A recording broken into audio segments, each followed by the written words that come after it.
Warning, this podcast typically features spoilers and strong opinions. Proceed with caution.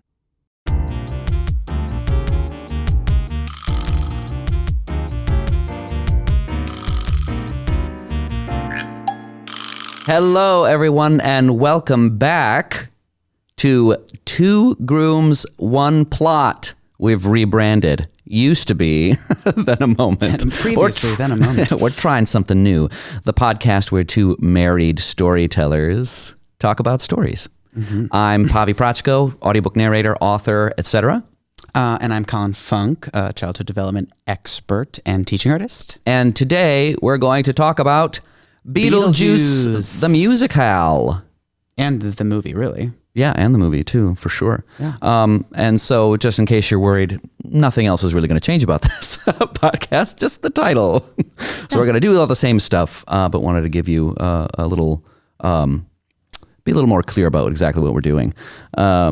Great. Yeah. So before we get to our topic of the day, let's go with our moment of the week. Okay.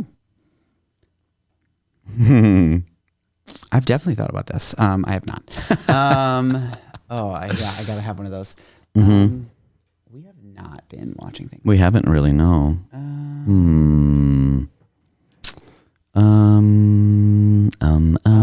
Oh, I have one. Is it gonna be? No. Hold Me? No. But that would be good. Yeah. So you do that one. So I am doing story grid courses, right? Uh-huh. And we just went to we use Masterworks to like analyze scene structure and story. And one of the exercises we were doing was using Hunger Games. Mm-hmm. And so it was like chapter 11 was like the scene I'm supposed to go in. It's like right when the Hunger Games begin in the first one. And very exciting. Yes. And I love the Hunger Games. I loved it. I remember loving it. And there was... Is that new movie out? I don't think yet. When is that coming out? Soon. I want to see it. It looks interesting. I didn't see the other movies. Any of them? No, I didn't see any of them. I only read them. Okay, maybe we'll do a whole thing. We got to do that. Because I loved it. Those books are great. I actually thought the movies are... We'll talk, yeah. Yeah. So what I found this time around was there was the moment when... So it like the cannon goes off and they have to go run and she's like stumbles in to like go to the cornucopia to like get all of the stuff that she wants. And the instant there is like the first death, like that moment where the kid like gets like is fighting with her and then gets stabbed in the back and then like coughs blood up on her. Mm-hmm. I just had this like visceral like squeamish reaction. I was having such difficulty reading about children killing each other, which I'm like, I wonder why. Yeah, I know. And I was like, I didn't have that reaction 15 years ago when I first read it. When you were a child? Right. Which, I was an adult, but like, not in my brain, I'm sure. I'm like 22 and reading this thing. Yeah. I mean, you still feel... connected to that. Goodness gracious. I was like, this is difficult for me to get through. And it was like just moment after moment, like, and then as it was going through and I like knowing what was going to happen and remembering, even though I didn't read the whole thing, it just like mentions PETA and it mentions Rue and knowing that what happens to Rue, I was just like, I'm like overwhelmed reading this one chapter for analysis, and it just all kind of flooded in that moment that first death happens. Interesting. Oh my gosh. It was... Do you think that has something to do with the way it was structured, or is that just the right time, right place kind of thing? I mean, it's beautifully structured. The scene is really great and the story is really great. And the way she's able to bring in all of the important pieces of information you need to know. Mm-hmm. That structure of that scene is even throughout the whole plot, meaning it's like time-wise it's not like front heavy or back heavy. Mm-hmm. So there's like a lot of action that spans a lot of time. And so the slow burn is good, and like the moments between action are really nice, and that helps, where it's like she's hiding for a long time and thinking a lot and doing a lot of analysis of her situation, and then is hiding in the tree. And then there's like the person who lights the fire, who's like underneath her. And she's like, you're an idiot. You're lighting this fire. of course you're going to get caught. And then she does, of course, and all of like the career tributes come and like murder this person. And then she's like stuck up there. It's just like so tense.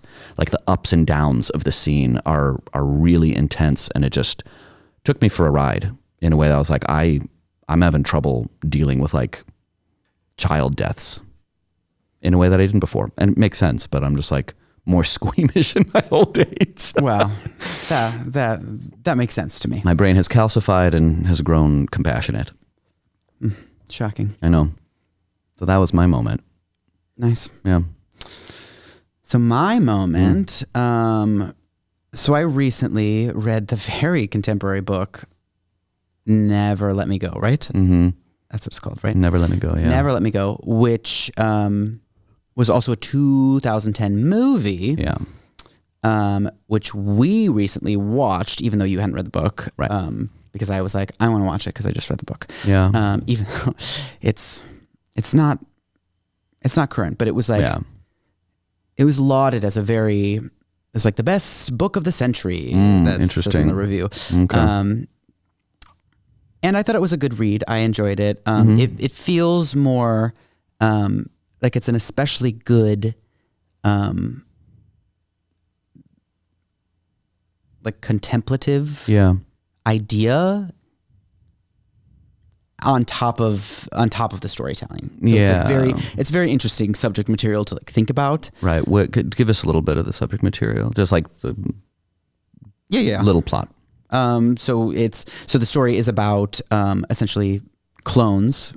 Speaking of watching children go through these type of things, but the people who were specifically cloned, so that when they were older, they were to provide organ donations, as they are a medical tool essentially. They're clones that were created just to be organ donations essentially.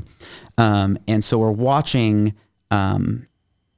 this group. There's like 3 specifically that we're kind of watching, this like friend group through essentially it's a boarding school. It's how they're raised when they're younger. So, orphanage / boarding school, but it's not like they paint it as kind of normal as possible. So you can get kind of context, and that way, I think it's a great way to see the things that do pop out as weird. They start at this school called Hailsham, which is the best of all the centers that these clones are at. And it's like one of the only ones that treats them like real human beings that could have futures, even though they don't. Their whole life ahead of them is decided. And so it's just interesting. We're watching specifically these 3 friends and how they kind of deal with each other interrelationally, how they learn about their own situation, and how they kind of manage their lives without it being a story of like, how do I escape this fate? That is not the... there's like there's a hint of it. Teeny element where they try to like, there's rumors of deferment. If true love is present, whatever. It's like this fairy tale thing, and it's like even in that case, it's interesting because it's like these kids that don't have quite all the information. They're not taught everything, or the way it's taught. It's like, we're gonna veil it because we don't want to like. Either foment a rebellion or whatever. Right. But so these kids, and as they grow up into adults, they make up these stories in their mind. Like, oh, this, like, because of hope. Hope is like creating these stories in their mind. Oh, I've heard these rumors, and what if it were true? Right. And so they act as if these rumors are true, all while kind of being like, I'm not sure they are. It's interesting. It's just very interesting. But the moment specifically, so the movie is very different from the book. It is obviously uses more visual elements instead of, I thought it was more interesting looking at it through the lens of the narrator, the main girl who we're seeing her stream of conscious the whole time, which I think gives a lot more nuance to everything that's happening. Yeah. And it doesn't rely on the acting performances and the way it's written and the things that we're seeing, because like some of them don't quite match up and they don't feel quite natural. Yeah. Which makes sense because this is a weird situation, but we can believe it in a book because we're being told that that's what the thought process is. Right. And we can say, well, that person might be misinterpreting that situation. Right. So when you have like an unreliable narrator in a book, right, it's easier than saying we've got an unreliable narrator in a movie because, well, I'm watching. So am I seeing what's real, or are they showing me something else? Right. And if to do that, that's much trickier because then you have to like show two different versions of the same thing. Right. If you want to actually, there's different ways to do it, but like it is trickier to do that, I think, in a visual media. Right. But and for the most part, I think the book is just much more successful than the movie was. Yeah. But there was a couple moments in the movie that I thought were really striking because they were visual and they were they used having actors to their advantage. Yeah. Rather than just our imagination. And one thing they do, like they learn about the outside world in school in the book. It's not really a feature, but in the movie, they have like a role-playing exercise, and they might do some role-playing exercise in the book. I don't remember it being featured. Yeah. But in the movie, they do a role-playing exercise where they go to a cafe and they're like, "What do you order?" And there's like, I don't practice know. being humans. Yeah. Yeah. Which like, I don't know. It didn't make that much sense to me because they could have just like literally had a cafe on. Right. Like how do kids learn how to do that anyway? They do like mock sales and they do other things. Yeah. Like even in the movie, they have like these things that they do that just like mimic the outside world, like right. that you would do in any sort of like boarding school situation anyway. Right. And they see movies, like they watch stories. Do they at Hailsham? Not until after. They didn't in the movie. Well, in the movie they did, didn't they? I don't remember. They were like cheering. There was like a thing happening. I don't know. Oh, maybe. The point is like they're not getting regular exercise, obviously, out in the world doing it. Right. Okay. Which brings us to a scene later when they're adults and they're out in the real world, sort of. They're in this like in-between place of like after their schooling, but before they have to start their donations. Yeah. They have this kind of like waiting period that is like very unstructured and unspecified, which I think is honestly a really interesting and creepy. It's like very creepy. Mm-hmm. It feels really weird. Yeah. It doesn't They're just feel waiting. Right. It doesn't feel good. But they're in this thing and they're allowed to do these day trips as long as they scan back in. That was another interesting element of the movie. They like had to scan in and out of things. They didn't explain it. They just had little wristbands and they scanned in and out when they were home. Yeah. I think was excellent. Out in the real world, they go on the day trip. Yeah. And they're sitting in a diner and they're ordering food and they're with an older couple who's a little bit more experienced, a little bit more worldly. And they order first.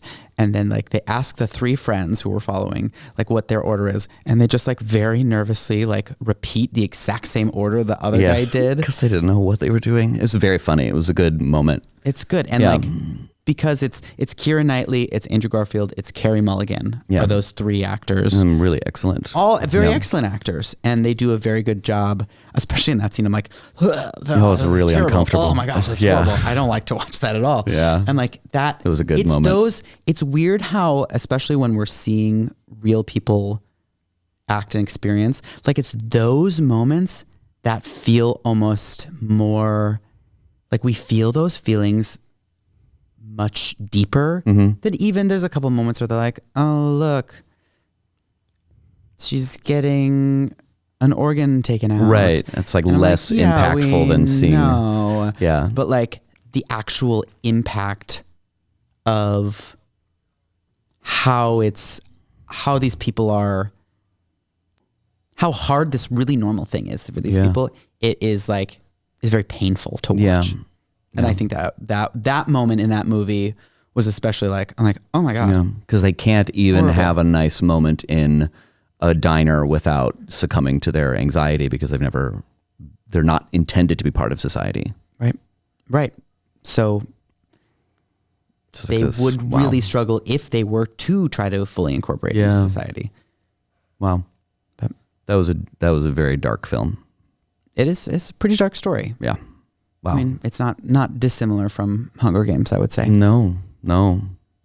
It's more action in Hunger Games, I guess. Yes. There's something Hunger satisfying about that, but there's something dystopian and it's very dystopian for sure. Yeah. So we had a dark week, I guess. Apparently. All right, shall we get to the play? Yeah. And / movie? Yeah. All right. Beetlejuice. Is he here? No. Darn we did it. dress up for it though. So if you're not watching, you should take a look. We've got our bright pukey greens and stripes. Our Beetlejuice we love when we best. call our favorite colors to wear baby poop green. Baby poop green. That's I at least do. That's my favorite Colin's color. favorite. Yeah. This is actually brighter than a baby poop green. This is more baby poop. I'm wearing more baby poop. Ugh. Wow, we've said baby poop. Baby poop so many times. You open the closet and it's just baby poop. See, we're already. It's all in theme. It's Beetlejuice. Beetlejuice. So the musical. So we saw the musical. Yes, we saw the musical. Came through Chicago. Yeah. So let's do our. We're going to call this segment now the Switch Hits Synopsis. Switch Hit Synopsis. Switch Hit Synopsis. Because we're going to take turns and a little bit of a gay joke for you. Oh my. Okay. We have in the musical. We open up with Lydia singing about. Just do the synopsis for the musical. Just do the right. Yeah, right. So Lydia sings her song because her mother has died. Yes, we started a funeral at Lydia's mother's funeral. Her mother has died, and then there's like a quick turn when Beetlejuice comes out, and it's like, haha, this is actually a silly musical. Starting with a ballad. Yeah. We're going to be silly. We have this story of Lydia, whose mother has died, and then the couple, the Maitlands, who have died as well in their home. Lydia's family, the Dietzes, move into this house whilst the Maitlands are haunting it. Mm-hmm. And really, meanwhile, Beetlejuice... Yeah, so Beetlejuice has been established as the narrator, but he's also trying to become a person. Yes, he's trying to kind of not be dead anymore. He needs to get a hold of a living person, and to do that, he's trying to use the Maitlands, who are the ghosts that are living in the Dietz's house, to get to the Dietz's. Right. So he subverts the actual process by which ghosts go into the netherworld. They're supposed to just immediately go to the netherworld, get checked in, and then disappear into the ether, into peace and everlasting whatever nothingness. And then, but he subverts them, steals their little book, so that they can't do it, and then pretends like it's how it's supposed to go, and that he can like help them, do stuff. Right. So he's tricking them, and then the Maitlands are sheepish and they don't want to do anything crazy. Right. But then they see Lydia and they want to help Lydia because Lydia's obviously having a very hard time. Right. And in the meantime, his father has hired a life coach and... Yeah. Lydia's father's hired a life coach, which is also his lover. And then, so the Dietzes basically are trying to create like this kind of cookie cutter subdivision in this like small place. And they're trying to like show this as a... I don't know about cookie cutter. No, right. But because it's like this really like ancient, like Victorian house or supposed to be. So the point is they're trying to like capitalize on it. And they're like changing everything about the house. And the Maitlands are very meek and don't want to do anything about it. But they're not happy that they're not happy that it's happening. Lydia ends up meeting the Maitlands because she, for some reason, can see the dead. I myself am strange and unusual. Yes, I myself am strange and unusual. Oh, Winona Ryder. What a weirdo. Once she sees that, then she kind of gets this idea that she can maybe see her mother again. Yes. And so she's basically using the Maitlands, and then ultimately when she can't use them anymore, using Beetlejuice when he realizes that he's also been left by the wayside, that Lydia and Beetlejuice join up to... Right. And he promises things, of course, in the background saying... Well, he tried to get to Lydia, and Lydia said no, because you're obviously like a creepy demon guy, and these guys are nice, and they can help me too. Yeah, right. Was that in the musical? Yes. Okay, good. I don't remember that part in the musical, but that does happen in the movie, sort of. When they meet, when Beetlejuice and Lydia meets, he's like, use me. She's like, how good are you? Does she not say in her Beetlejuice song? She never says it, right? No, not in She says it until later. She just like in the movie, she waits till later to do it. So, she's kind of like going back and forth. But once it becomes kind of impossible, and it's like not an option anymore to use the Maitlands because they're a little too meek and not doing anything, and she realizes that Beetlejuice is maybe her only hope. So she says his name 3 times. He shows up and then starts chaos, right? Which she's a part of. And she is fully invested. Yes, she wants to scare everybody out of this house. So she is like part of this haunting. She's trying to haunt this house and get everybody to leave. And her father is like, I got to save her, comes back and tries to like, seance them out of it. And so ultimately it gets away from her again. Beetlejuice becomes an actual danger.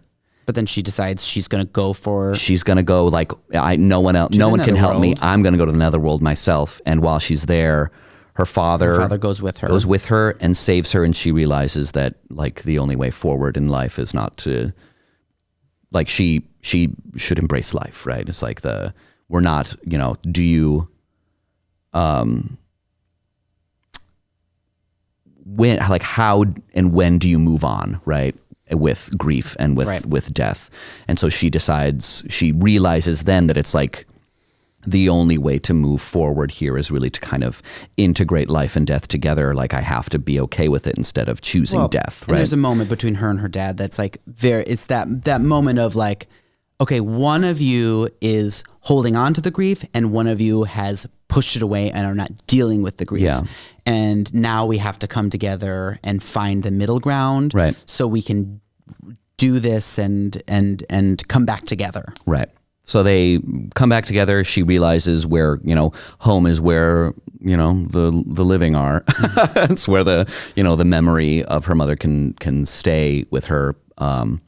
And they come back. They have a plot to get rid of Beetlejuice. Yes, they get rid of Beetlejuice inexplicably, who becomes their friend at the end. Very confusing. And then he's sent back to the netherworld.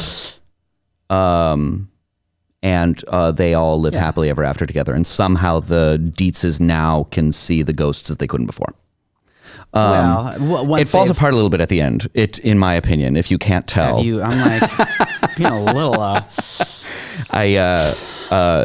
Very, very critical of it during the synopsis. Truly, it's valenced. So, so let's talk about what's different from the movie, because obviously the movie is like cultural touchstone, cult classic. Yes. Tim Burton, aesthetic is perfect. The aesthetic is great, and they really followed a lot of that aesthetic, updating it a little bit. But you see in the musical a lot of, the familiar sculptures and the colors and the saturation of the colors of like contrast, but also these like bright neons, things that it doesn't feel natural. Yes. Right. But it's like creepy, but also goofy. It's like that very Tim Burton. It's bright and whimsical while being dark and creepy at the same time. Right.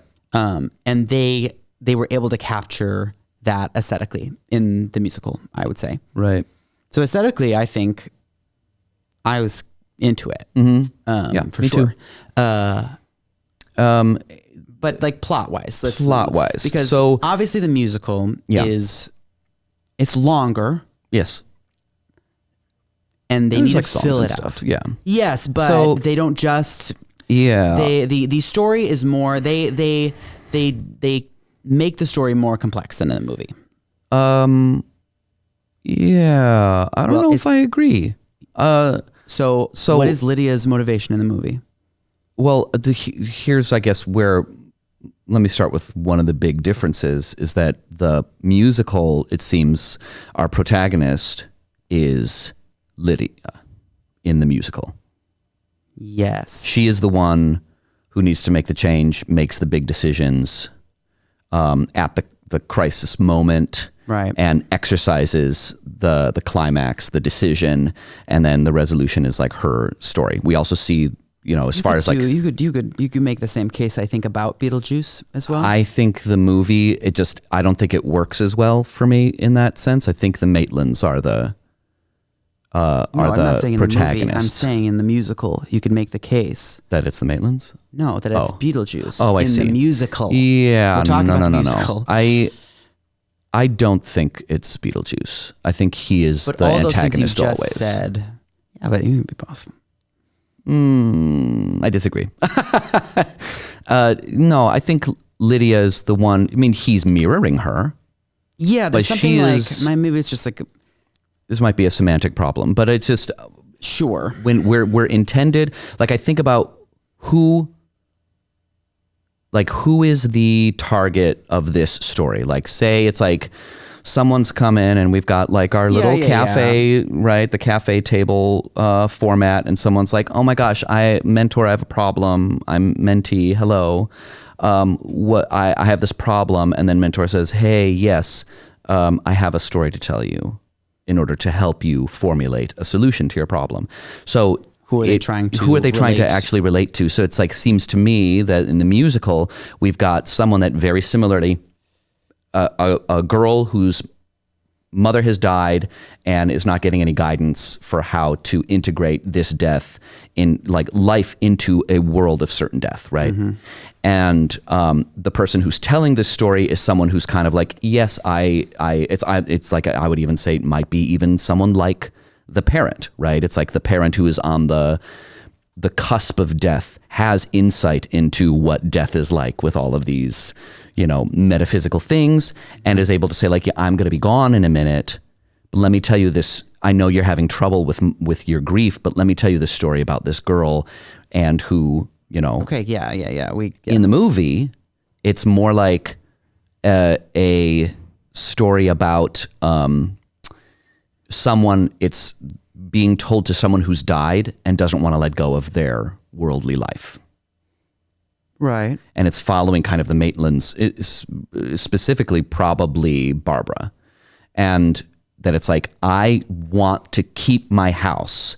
I know I died. I want to keep it, and I'm going to scare these people out of here. And it's not until they actually meet this girl who can see them and realize that they're like causing her and her family trouble that they're like, oh, we actually need to let go of this stuff and let them live here with us. Right.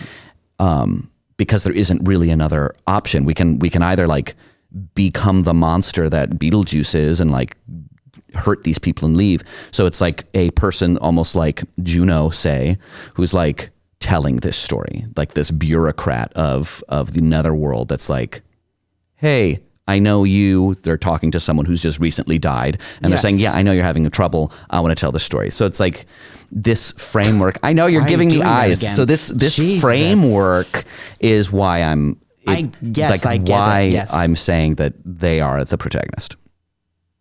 Yeah. Yeah. I got it. Okay. Well, maybe the listeners didn't. Oh my gosh. We're married. So I think the Maitlands are the protagonist of the movie. Yeah. And Lydia is the protagonist of the play. Noted. We're not intended to identify with Beetlejuice in that way. Sure. So that's a big difference. Yeah, I guess in saying that I think you can make an argument for Beetlejuice. Mm-hmm. Is the way the musical handles Beetlejuice is very different than the way the movie handles Beetlejuice, in that Beetlejuice is the point of view of the story. Mm-hmm. It's like from his perspective, like through his eyes. Yeah. And they actually give him a full arc. Yeah, sort of. Yeah, I don't. Whether or not you think it was successful, they do give him like some really clear motivations to why he's doing what he's doing. Yeah. In a way that is like very much like he's an element of chaos and in the movie, and it's just like he's literally just there to create the chaos. Yeah. That's what his function is. Yeah. I guess as far as like, antagonists they work best when they are they have as much agency as a protagonist. Like from another point of view, they would be the protagonists. And I don't know if I'm buying him as a protagonist in either case. Sure. It's just like called Beetlejuice. Yeah. It's about Beetlejuice. He could be the main character. Sure. I would say he is. He's kind of the lead of the play. He's the main character. Right. He's not the protagonist of the story. Yeah, again, we're talking semantics, and I'm just. I think it's important to like determine, the differences between these for sure. Yeah, but colloquially, people will use protagonists as main character all the time. I know, and I'm talking about something else. Yeah, sort of. Yeah, the character, and it's important. It's imperative. It's like the character who actually exercises their agency, and that we're intended. They're like the avatar that we follow, that we're supposed to. I know what the framework is. Yes. Yeah. That is. We're not intended to watch Beetlejuice in either case. Like we're not supposed to be like, that's like me. We're supposed to be like, I'm not sure. I'm Lydia. not sure that I think that it's. I think they tried to make. It feels like they're trying to make, because they do this in musicals all the time now. Make Beetlejuice, Lydia, and the Maitlands all protagonists. Yeah. And Lydia comes out at the top, but I think that there is a trend in musical theater that the way they handle all the main characters feels like they're trying to make them almost equally as important. Yeah. Because I'm sure plenty of people, like there is an element of the Maitlands doing exactly that in the musical, and it kind of goes through the full arc. Yeah, and it's not necessarily saying that they don't all have arcs or that they don't. I know, like from a certain perspective, they all can be that. But but it's I think it's a question of emphasis. I guess like I believe that a production, because we're talking about a live show, the way it's written absolutely could be directed to feature any three of them. Yeah, maybe. I don't know if I agree. There's like not enough. I mean, it's just even the way things are placed in there. It's like we start with Lydia, we end with Lydia. Lydia gets the crisis 11 o'clock number. That's the arc we're following. I get it. I get what you're saying. Yeah. But that's not always how it works either. Yeah. Maybe not, but I think that's how it worked this time. Sure. Yeah. So what else is different? Well, what I was saying in the first part, where you cut me off, that I think the actual depth of the motivations and things, they deepen at all of it, just like in Lydia's case. Like, what is Lydia's motivation in the other movie? Well, in the movie, not the movie. I mean, we find out later it is to kind of like get her mom back in to the some movie? extent. Yeah. Doesn't she? No. Is Catherine O'Hara not her mom in the movie? I don't think so. It's her stepmom. Is that specified? Yeah. When? She says that's my stepmom. She's, I don't remember the line exactly, but she's like describing, it's like, oh yeah, that's my stepmom, Delia, blah, blah, blah, blah, blah, blah. I don't know. The way that it's treated, it has nothing, like, she gets to the house, she's like, yeah, I could live here. She's not like, it's not motivated by this she thing. loves kind of the creepiness of the house, and she is a little bit obsessed with death. Yeah, but they don't give more than that. Yeah. That's what I mean by the depth. Okay. They've deepened those things. Mm-hmm. Okay. They give you more context for all of those feelings. Okay. They give Beetlejuice lots more motivation and intention. Mm-hmm. They even for the Maitlands, the Maitlands, they also, their intentions are different. Mm-hmm. There's talk about family and whatever in the movie. Yeah. And everything's kind of like, it almost feels like you don't know if they don't want kids or if they can't have kids, because it's like kind of brushed over. Mm-hmm. This house isn't, it's too big for you. You don't have a family. Yeah. And in the musical, that's a big plot point, right? Is that they're nervous about having kids. They were trying, but maybe not, and yeah. So they've actually like given a lot more context and a lot more to each of those individual pieces. They have really kind of actualized a lot of the motivations that maybe are a little more subtle or implied or inferred elsewhere. Yeah. Which, it's a musical. The songs are bringing out their inner worlds. Right. I get it. I in general, and I'm not, again, I'll say, like, I really enjoy the musical overall. Mm-hmm. But like there's something about taking something like a cult classic and kind of this like weirdness and eeriness and kind of it's very vague and they don't explain everything. Mm-hmm. They're not like, yes, this is why this is happening like this and you do this. There's like a lot of question around everything. Yeah. Which a lot of it you just kind of go with. Right. It doesn't have to be explained. Yeah. There's something that feels like very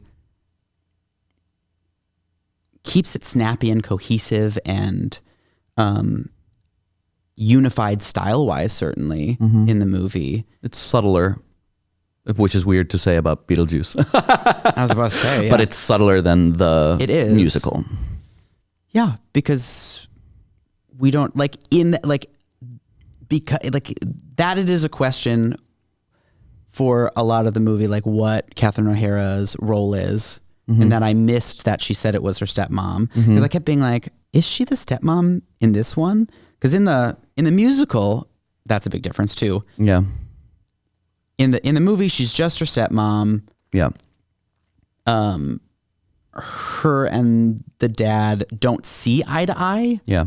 That whole dynamic, the dad,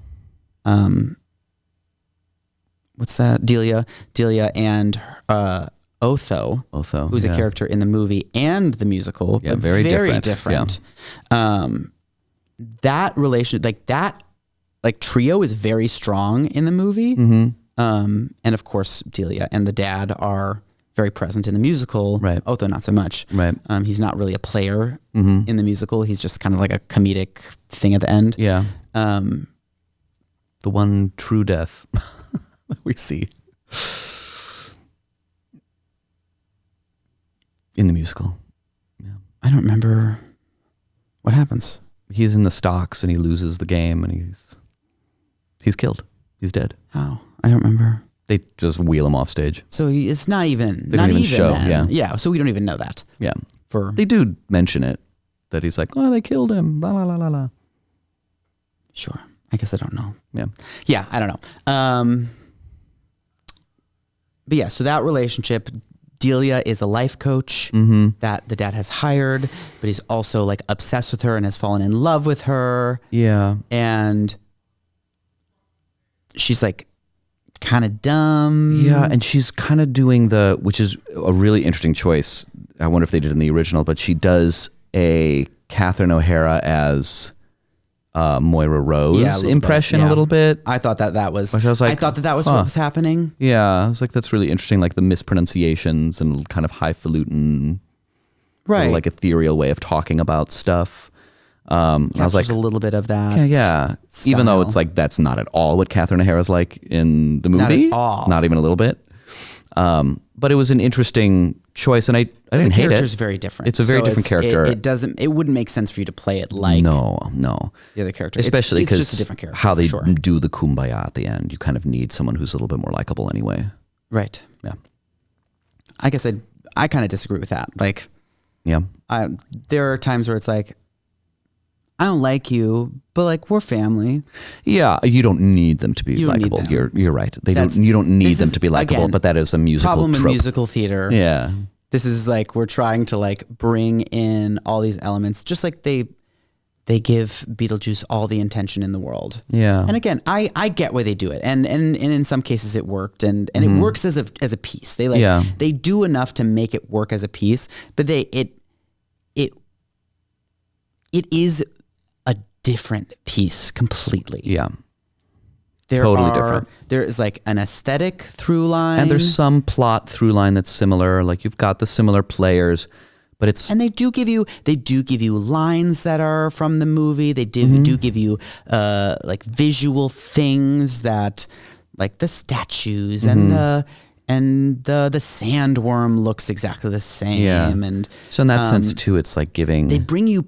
Like they have like one of the most iconic scenes is them going into the netherworld in the movie and seeing this cast of characters that are all dead in different ways. Yeah. And they give that to you. Yeah. In sometimes like a really straightforward replication of what was in the movie. Right. And it is satisfying.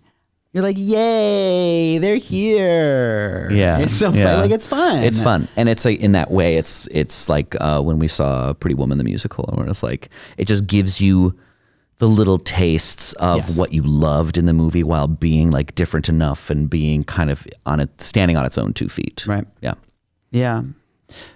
And it changes it enough while keeping the source material, but keeping it just fun and keeping I think what really makes the musical succeed, well, first of all, you need a Beetlejuice you need a Beetlejuice that is funny. Yes.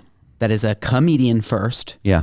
Not that he's not a great singer. I mean, he was excellent in everything. Really great. Excellent all around. Not sure how he did that with his voice. Oh, that gravelly voice. I'm not sure. That was really wild because he was just like gravelly the whole time, and then he wouldn't be gravelly, and I was like, is that what your voice actually sounds like? How are you doing that?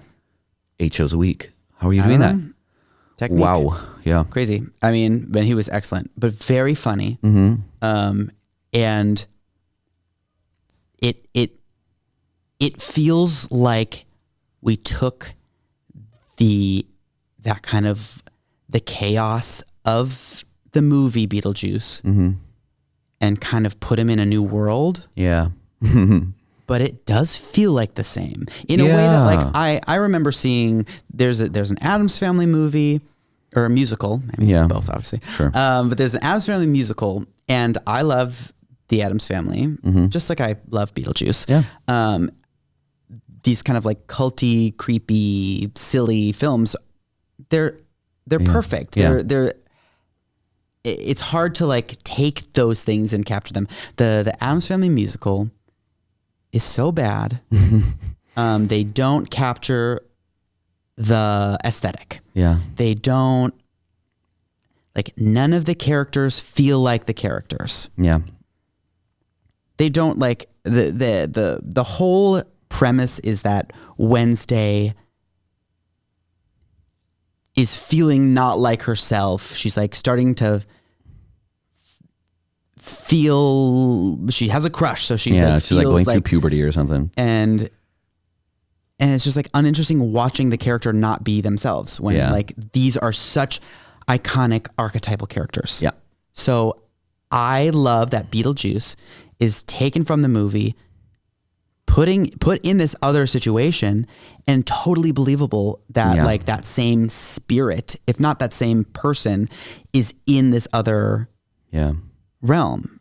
And it's just like, they just give him moments where it's just improv'd, and you just get to watch him play. There's broken fourth wall. It's like what just if him talking Beetlejuice to the audience was on the stage right now. Right. Yeah. Which is fun because it like that moment where they're doing the opening song, and it's like this ballad about death. Yeah.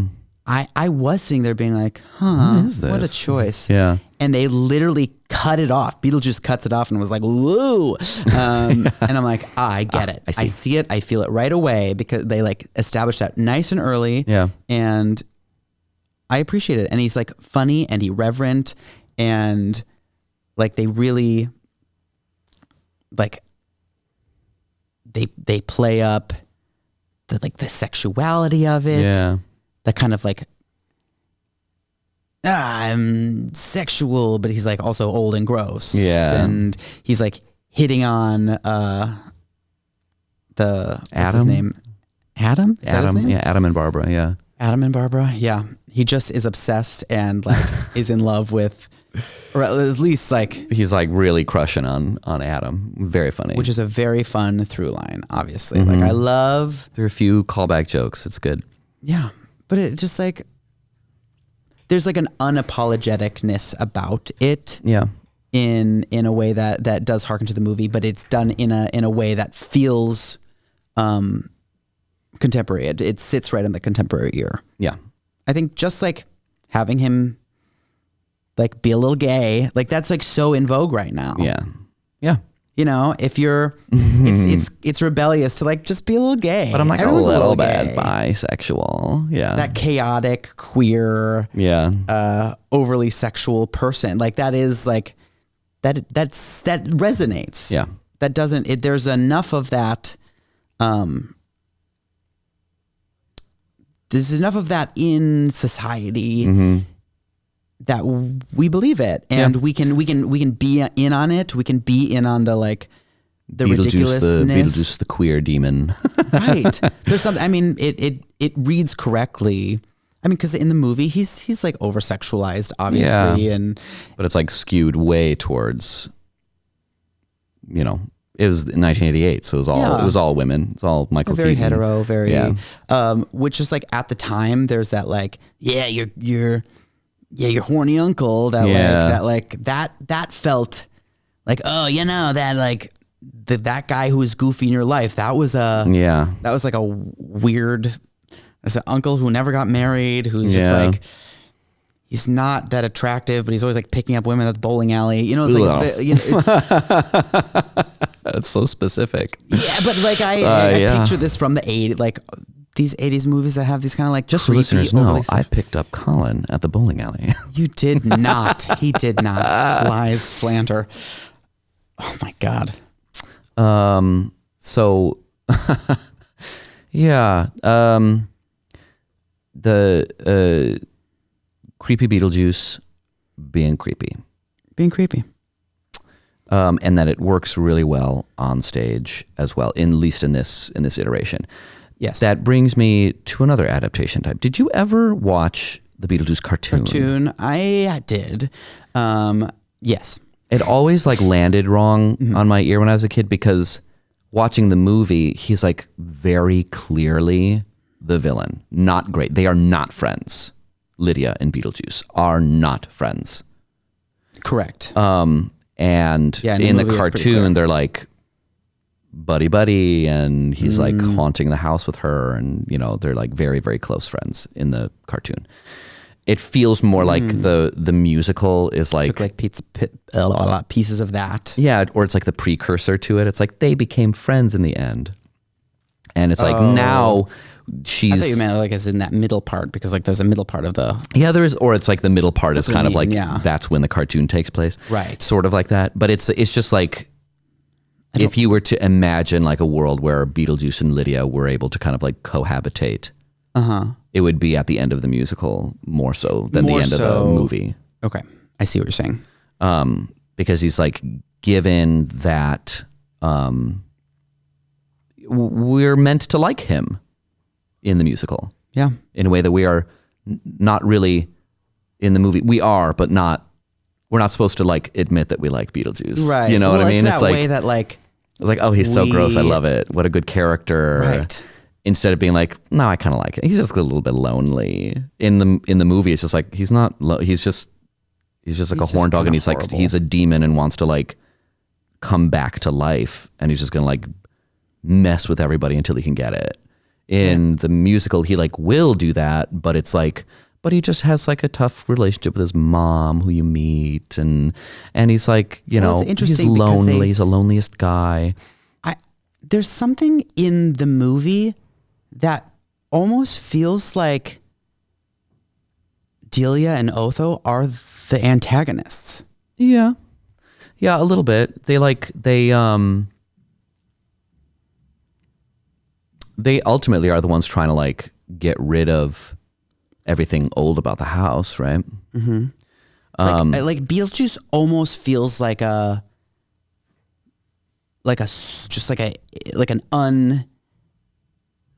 it's not a character. It's like it's a force. It's a tool that was like unleashed by accident. Yeah. I guess it wouldn't be the first time, because I think I would put both firmly in horror, even though they're like funny and ridiculous. Right. Well, horror musicals kind of live in that world most of the time. And there's very few that are like purely scary. Right. And it's not uncommon. Right. And it's not uncommon to have in horror a monster that is like our, grand antagonist whose full nature we don't understand. And we have kind of these smaller agents, whether knowing or unknowing, that are also part of the antagonistic force, but they're not the monster. So it's like really common to have villains like Otho and Delia in the movie version. They're villains also, but you kind of don't realize the scope of everything, because it's like you even see in the movie where Beetlejuice he's like making these plans. He's like, oh, these guys look like idiots. They just died. Great. I'm going to latch onto them. You see, he's already set in motion the things, and you don't know the depth of his power. There are other things in place, and there's kind of a synergy that takes place when you have Delia and Otho are doing a thing, and they're getting so much in the way that Lydia has to resort to the monster's power without realizing it. That it's almost as if that was orchestrated. Mm-hmm. So they do, maybe it's like, even like when you look at like different like acts of the movie, if you were to like split it up, they would absolutely be the antagonists of certain portions of it. As far as like the grand antagonist, I still would call it Beetlejuice. Oh my God. I get it. I do. Okay. Yeah, I just, what? Just exploring. In the musical, it is different though. They don't really feel like antagonists in that same way. Otho's not even to the end. Otho's an idiot, and he's like just pure comic relief in an already comedic musical. So it's just silliness. I'm not sure how effective that is. Delia, she's very clearly not out to. She's not up to her own devices, right? In a way that like Catherine O'Hara in the movie is like, I don't care about these other people. We're doing this, right? Yeah. I'm curious to, like, if we think about like what the grand problem that our characters are like dealing with, right? So it's like we've got like what Lydia's actually like going for, like what's the question that she wants answered, and how do all the other characters in the musical versus all the other characters in the movie, how are they all kind of like interacting with it, and whether they do.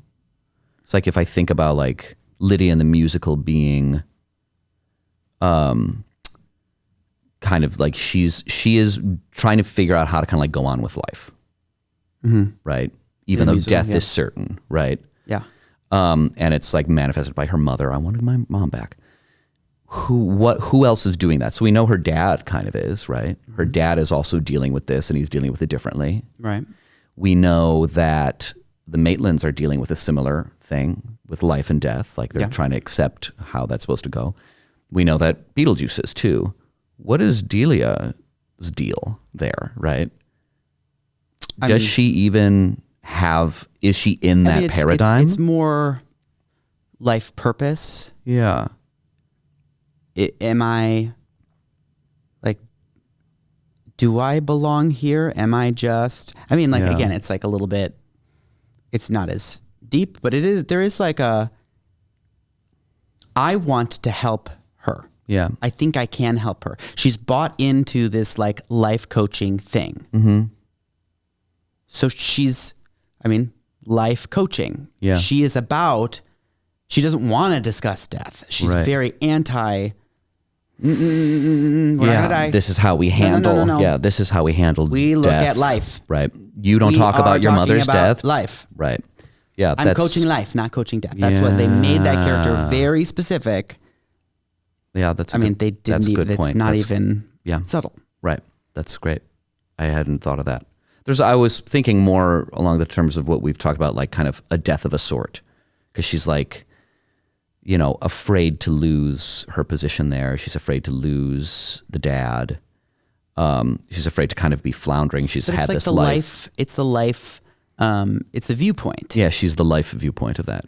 But again, that's what she's afraid. She's afraid to lose that because she buys into it. It's like when Otho is revealed as a fraud. Right. It's like she needs to see that to be able to let the grander thing go and say like, I actually don't know, but I'm here. Yeah, we got to integrate better, right? Mm-hmm. I'm not just being opposing because I have all these cliches that are telling me I'm supposed to do or say this. Right. I'm not going off of that. And I didn't understand before, but now I'm okay not understanding. Yeah. Yeah.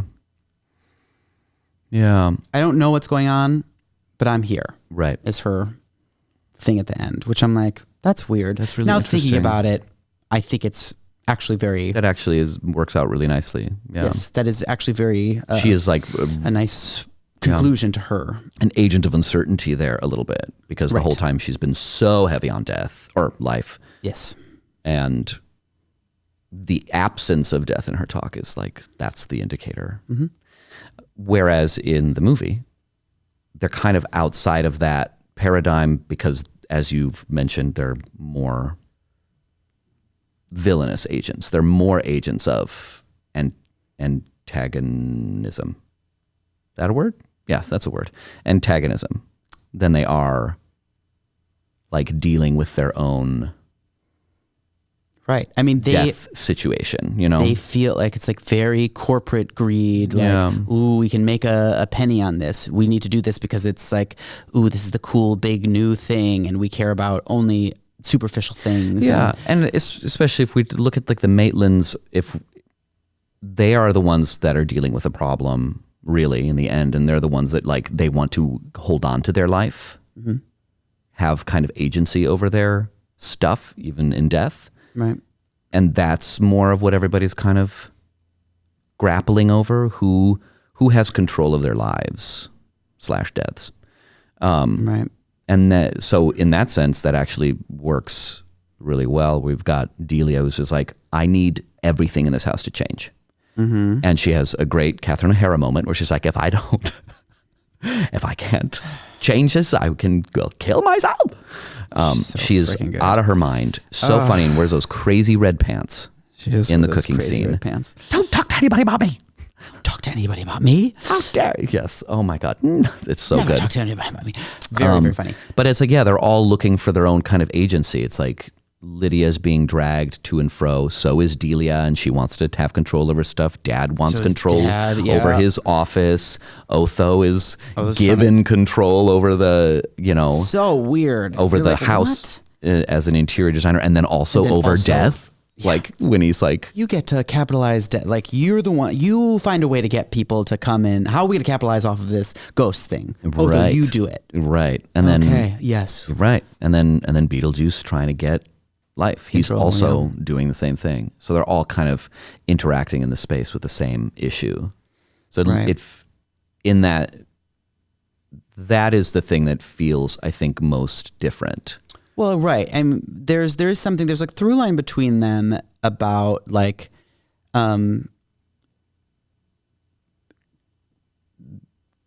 connecting, like finding importance in superficial things versus finding importance in like the relationships. Yeah.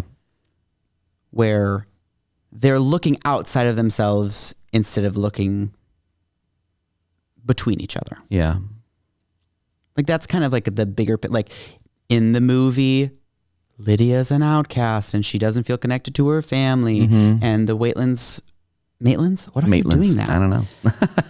The Maitlands, they're like, at the beginning, they want to be alone. They want to be doing their own thing. They want to, they don't want things to change. And they find the purpose in helping Lydia and being okay with each other. There's something about like, I mean, I think everything's about relationships. So that's part of it. It is 100%. Yeah. But like there is that through line for both stories. The musical too. Yeah. It's very much like, I mean, the answer is the people who are here wants meaningful relationships. Like that's his deal in the musical. And he doesn't have a great relationship with his mom. And why does everybody leave me? God, it's very funny. It's very funny. It's very funny. And that's one of those fun. It's one of those situations, you know, we talked about it on the Empress to Groove episode, where it's like, if you set up that it's going to be like stupid and fun the whole time, you can get away with a lot of things. Yeah, people will go with it.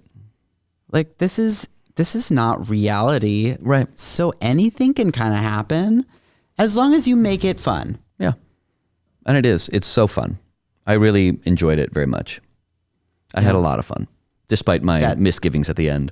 Yeah, so you didn't really actually speak on what didn't work for you at the end. Yeah. There's, I think it has to do with, it's the moment where at the end, suddenly he is hugging. We get this line where Lydia says, oh, you know, he's not so bad. He's just, you know, the loneliest guy I've ever met. Sure. And not that there's no indication of that. Of course, he's like complaining about how everyone always leaves him and he's obviously like craving this attention. Yeah, but he obviously like has a whole like middle part where him and Lydia are friends. Right. He and Lydia are friends and they're like doing stuff and having a ton of fun. And there's a level of forgiveness that I am like not convinced of. That once you've realized, you know, you have this realization, it's like she's ready to die at some point in the musical. She's gonna jump off the roof. Beetlejuice stops her because he's like, I need you to be alive in order to do the thing. You can't be dead. Right. As fun as that would be for me, you got to be here. And to have finally discovered that, like, oh my gosh, the only way forward is life. I have to actually integrate life and death in my being here so that I can move on from my mother's death and not always be like that. The answer is not bring mom back. I have to in order to achieve my full potential. And to have that realization and then immediately go back to the guy that was just about to murder everybody you love and be like, oh, I'm going to hug you. Good luck in the netherworld. Oh, he was just lonely. It just did not ring right to me. It was not careful enough. What I imagined someone like there's this all powerful ghost that you're just going to be like, you're cool. Don't worry about it. It was like very 80s ending, which maybe that's what they were going for, but it just fell flat to me that I was like, what is happening? They're friends now? That's very strange to me. I don't know. I guess like I feel like from the beginning, Lydia is skeptical about Beetlejuice. So it's not like there's like a tricking even element of it. Mm-hmm. I don't think it was like oh my God, he's bad. There's not that. Well, we also get a moment where we get to see him have the moment with his mom. And of course, like seeing people and where they come from and why they're like the way that they are. Yeah. And that he gets to get, revenge on his mom. Yeah. That's part of it. But also the whole show is about this like irreverence around death. Mm-hmm. And I think for a lot of the musical, while she was ready for death, like she's not like that squeamish about the idea of people going in and out of, she's watching people that are dead, that are going in and out of death. Mm-hmm. The whole show. There's a little bit of desensitization, not just to the audience, but also to Lydia herself. Yeah. Yeah, I hear that. I think maybe that's part of what's hitting my ear wrong, is it's like how that maybe by its very nature would dull the stakes a little bit. Like what's at stake then? Well, if it's not death? And the answer is like damnation. It's like it's a fate worse than death, actually, is what's at stake here. Yeah, but it's that once you have kind of that, I don't know, we've established it's like this is actually very dangerous, and then it's suddenly not. But do you feel like the musical actually made it feel like they were in like real, honest to God danger? Well, I mean, like stakes wise, Otho died. Again, did it feel like that? I mean, like, yeah, I mean, no, it's like vague, but they're like, he died, and there's, I guess that's the whole like point. So in storytelling, it's not about the actual stakes, about being there in person. It's about how they're making you feel. Yeah, sure. And I mean, maybe I'm missing that. Maybe that's like, maybe it's a taste thing, but I'm missing that. Like I wanted to keep those stakes. Sure. Because they certainly feel like real stakes in the movie. Yeah. In a way that I'm like, okay, it's a little scary. The ghosts are going to die. It's going to be death for the dead. Like, whoa. It's pretty gruesome. Yeah. I mean, him as a snake is actually scary. Like, he's scary. It's like actually they have a whole song about scaring people, and it's so silly. We're not supposed to, we don't take any of that seriously. Right. Yeah. We do have those moments of like, oh yeah, it's getting real. Okay, this is real this time. Yeah. But they drop down, especially when she's in the netherworld and having her like crisis moment. Mm-hmm. And yes, they do have some dad. real moments. Yeah. But the real moments aren't about the stakes of death. No. That's really, right. That's the whole point. It's not about like, death isn't that's not the answer or the end. Right. Yeah. It's not the scariest thing in the show. Right. The scariest thing here is that we lose each other. Mm-hmm. Yeah. Yeah. So in that, the stakes aren't that. Death is still, while it's like, yes, that's the biggest stakes you can. Yeah. But like not narratively in this moment. Yeah. Right. Her maturation, like the worldview element is the. And she, like, again, it's like she knew who she was dealing with. Yeah. She's seen. I don't think she's that surprised that he got that far. Yeah. I don't know. It's like, yeah, just don't bug us anymore. Yeah. It's not like a fear. Like, yeah, if he's friends with that, like. Yeah. I don't know. It just felt, I don't know. Yeah. It felt flat on my ear. I just did not love that ending. True for you. No, really didn't. That's fine. It does feel a little bit like Shakespeare wedding. Yeah. Everything's happy at the end. Which in the end, that's like, a trope, We're going to see a trope like that. It makes you feel good on your way out. You're not like.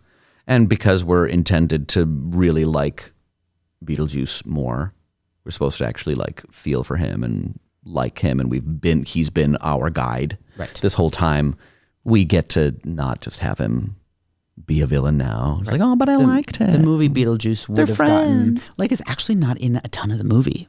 Yeah, no.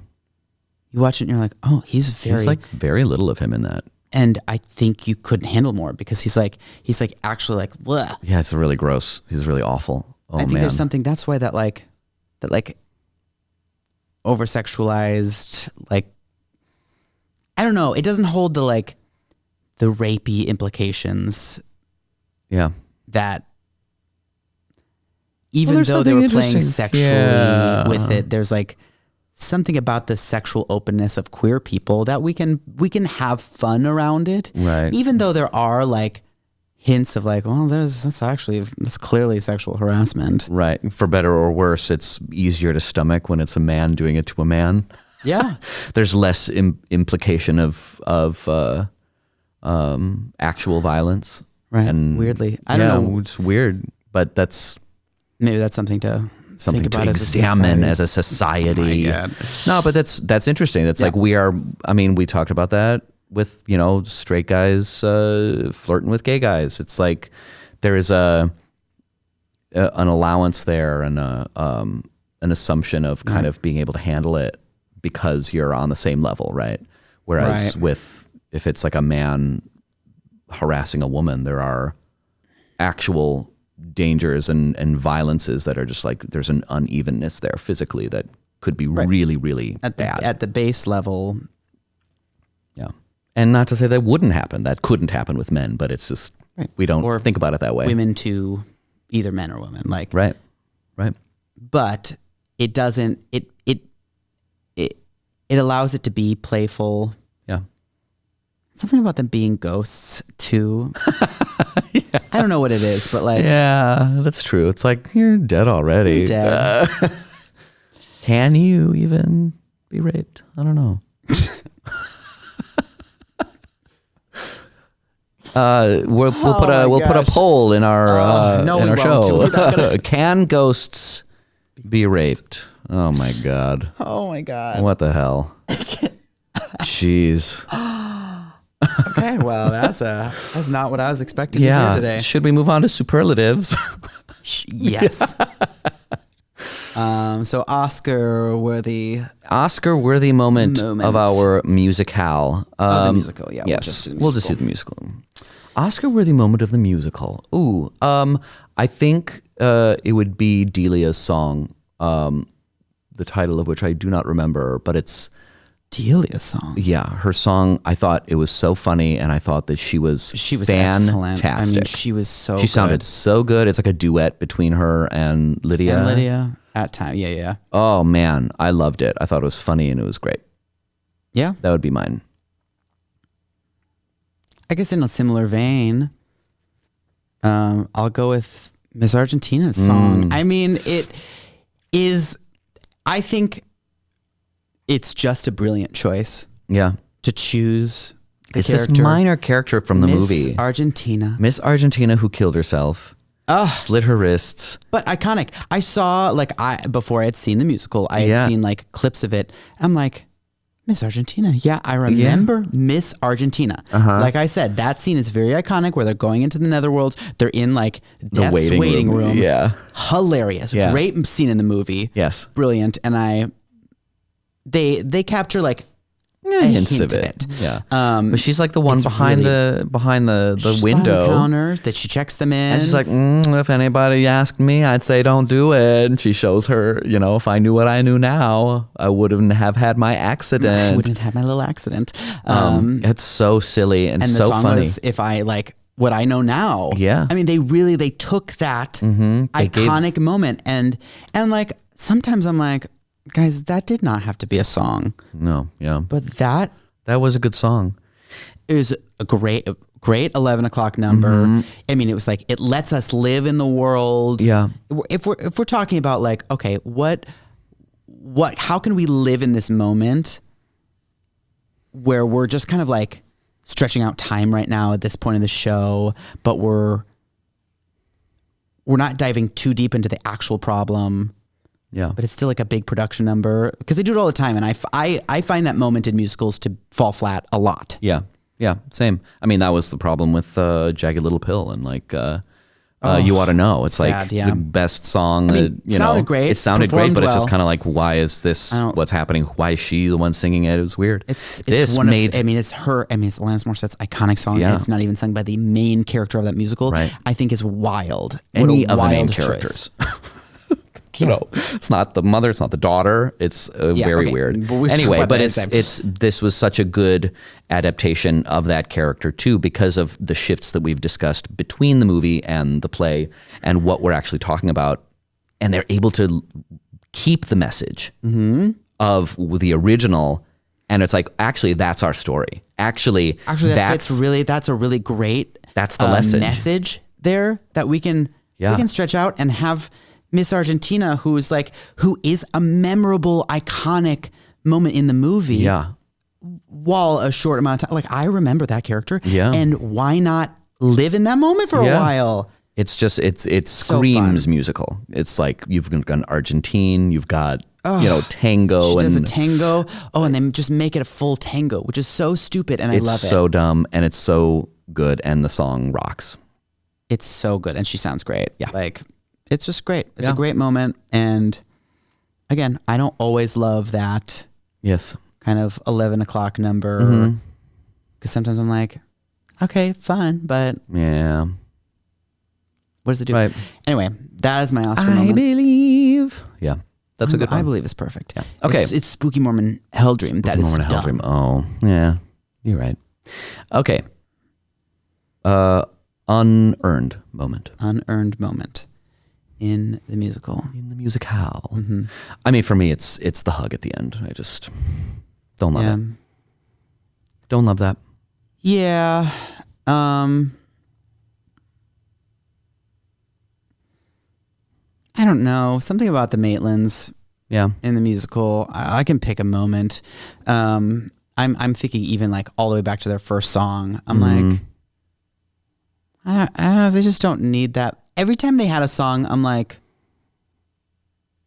how much do we care about them?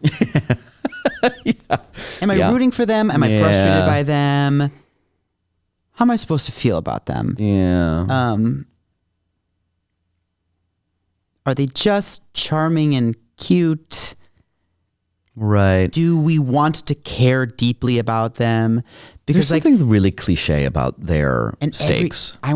Every time, it was very annoying. They have they actually have the real scene. So with Beetlejuice, they have a scene, or with Lydia, they have a scene where they fight. Yeah. Really great scenes. Really great scene work.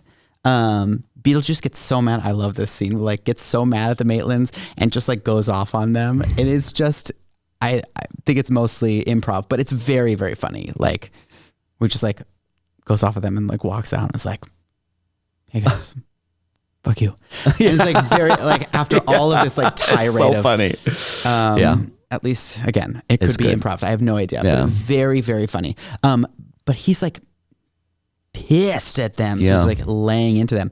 And then they have wait a minute, maybe we should change song. After Beetlejuice just did a whole thing where he's like, you got to do this, you got to do this. And they're like, we did it. And he's like, no, you didn't. You guys are worthless. I got to leave.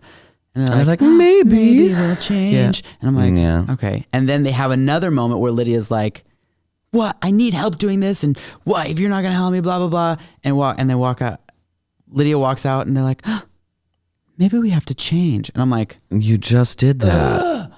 Why are they having these revelations? Why does it keep happening? Where it's the action happens over here and then the song is just a big reflection. Yeah. I'm like, do you have to process everything for I kept being like, yeah, you realize what you have to do? You got to go do it now. Go help Lydia now. Yeah.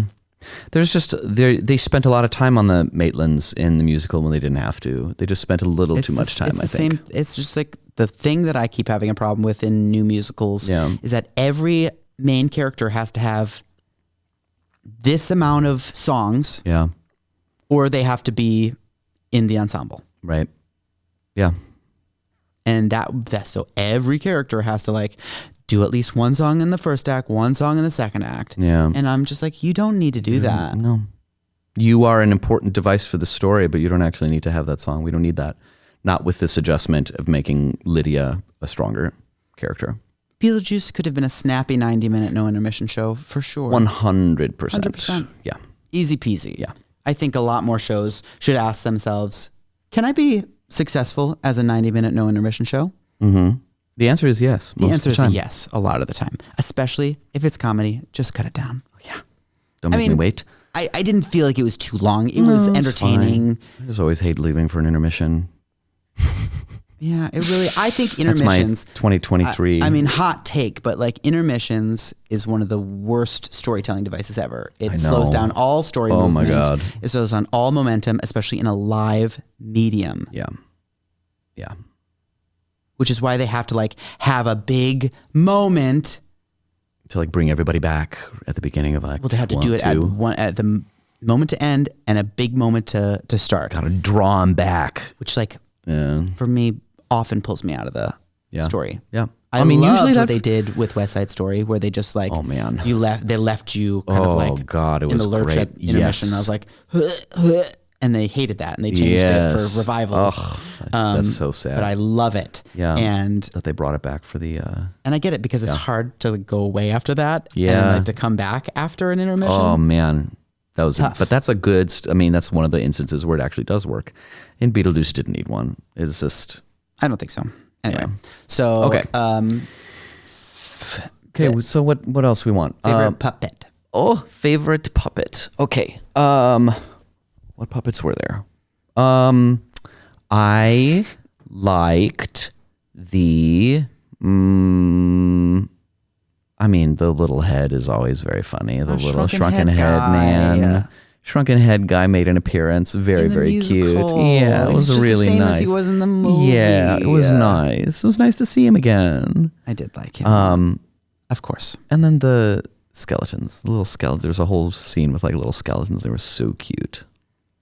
Like big-headed skeletons. Yeah, they were. I like those costumes. Yeah. Mask work at that point. Yeah. Less puppet, more mask. Yeah. What about you? Best puppet? I mean, the sandworm was excellent. Yeah. So that's really impressive. I guess like it's probably not a puppet, but like another element from the movie that I was very excited to see is what's her face coming in with the cigarette, like the old lady. Oh yeah. And she's the Maitland's agent in the movie, but they took that like character, that like smoker lady, and made it. Yeah, Juno is now Beetlejuice's mother, mom, right? Which you don't find out till the end, but right. I had guessed that. Yeah. I mean, if you remember any of the characters in the movie, it'll be obvious. In both cases, heavy smoker has a tracheostomy. Yeah. And breathes smoke through her neck. Yes. So on stage, very effective moment. Got cheers. Yes. Very funny. Loved it. Excellent. Yeah. Because like you see this iconic character. She's limping. She's smoking. Yeah. And like all of a sudden smoke comes out of her neck and it is very exciting. That's so hilarious. Yeah. What a great moment. I guess design. that brings up kind of like best homage to the movie.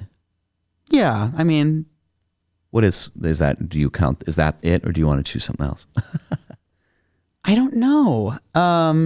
Those are both pretty good. Yeah, I might stick with the sandworms and I think the smoking is pretty great. Miss Argentina, just in general, like all the things that I've said, like are things. I guess I'm noting that I'm liking things that are homages to the movie. Yeah, really do that well. Like they brought Shrimp Hand. It was like they did a lot of things in passing. And there were things that's like were more mainstays in the movie that weren't so much. So it's like, someone was Shrimp Hand in the middle of Daylight Come, right? Right. Instead of everybody having it, which was like such an iconic moment in the film. Iconic moment. Same with like the sculpture that she's like the big like weird 8-legged sculpture thing that doesn't do anything in the musical, which is so sad. It does. They brought it out and I was like, oh my God, it's here. It's a sculpture. It's the weird sculpture. But yeah, I think the tracheotomy is the It was exciting. It was very exciting. It was a well done, easy, short little moment that was nice. And the costuming, I think maybe it's like it's an homage in its aesthetic, but like when Delia comes out with her the red, with the not the red, the blocked like the black and white that she was wearing at the end. Oh, she looked so good. Well, she looked good. Yes. Yeah. That was a really beautiful dress. It was a beautiful dress. It doesn't actually appear anywhere else, but it was very... It also doesn't feel like that much of homage. No, but it's an homage to his suit. Sure. Which is funny because that suit that he wears for very little in the movie, which I thought was also interesting. That it's like, he's like lying on that thing when she comes, you got to help them. And he's now in that striped suit, and then he's in it for like 5 minutes, and then he switches into the wedding gear. Right. He's not in it for very long. But that's like crazy. The striped suit is like the most. Yeah, it's iconic. He's most known for that. Well, and he's really not wearing it very in the cartoon. That's all he's in. So yeah. Any more? Anything that you missed from the movie? Oh gosh. Because I really. What did I miss? The iconic, like the model train, the model town. Yeah, that's such a huge part. It's very creepy. And I don't know how they would do it on stage. I'm glad they didn't even attempt to. Yeah. But it is something about like the miniaturization of that is so. It's so interesting. Because it's like he's there. It's grotesque. Like actually in person, not like haunting like the ghosts are, where they're just like, they're there, but you can't see them. They're like, he's just hanging out on that table over there with like hookers. Right. It's like weird. And it's like, I just love that Juno like sent the brothel to the miniature town, which is so weird. But because she wanted to occupy him. Right. I have a visceral memory of them digging to find Beetlejuice. And like when they came up, I was like, oh my God, I remember this, like tearing up that fake sod foam and going into the cork board, and they're like digging into the cork. I was like, oh my goodness. That was like that. There's something really satisfying about like tearing up that grass. And it's like Tim Burton is really great. That. Yeah. Real good. Clear vision. Yeah. Clear aesthetic vision. I think generally like the weirdness of Winona Ryder, like it kind of hangs on her. Like it's like it allows her to live in kind of a more archetypal one note. Not really. I mean, like she has nuance. She's got plenty, but it's just she is so weird, and she's so weird. That is such an iconic part of Lydia that often just gets reduced. And it was like the Lydia in the musical was great, and it is a different thing. It's different. It is a different thing entirely, but it's like I do miss it. I miss it. I agree. Yeah. Thank you so much for joining us on Two Grooms, One Plot, formerly Then a Moment. Follow us on all the places. Thanks to our all of the social media team. Thanks to everyone who works on it. Thanks to Chicago Podcast Studio for helping us put this on film and audio. I am Pavi Proczko, and remember, even creepy uncles need to date. So patronize your local bowling alley. Oh God.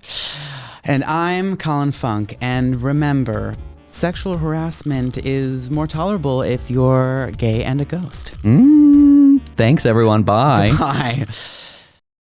Thanks for listening to this episode of Two Grooms, One Plot, a Pavitas Productions project, hosted by Colin Funk and Pavi Proczko.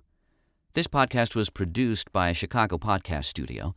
Our opening cartoon was created by Gloriu, and our theme song was composed by me, Pavi Proczko.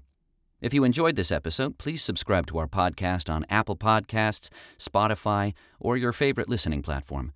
You can also follow us on Facebook, Instagram, YouTube, and TikTok at Two Grooms, One Plot for updates on new episodes and behind-the-scenes content. If you have any feedback, comments, concerns, or kudos, you can email us at twogroomsOneplot@gmail.com. Please rate and review us wherever you can. It would help us out a bunch. Thanks again for listening, and we'll catch you next time.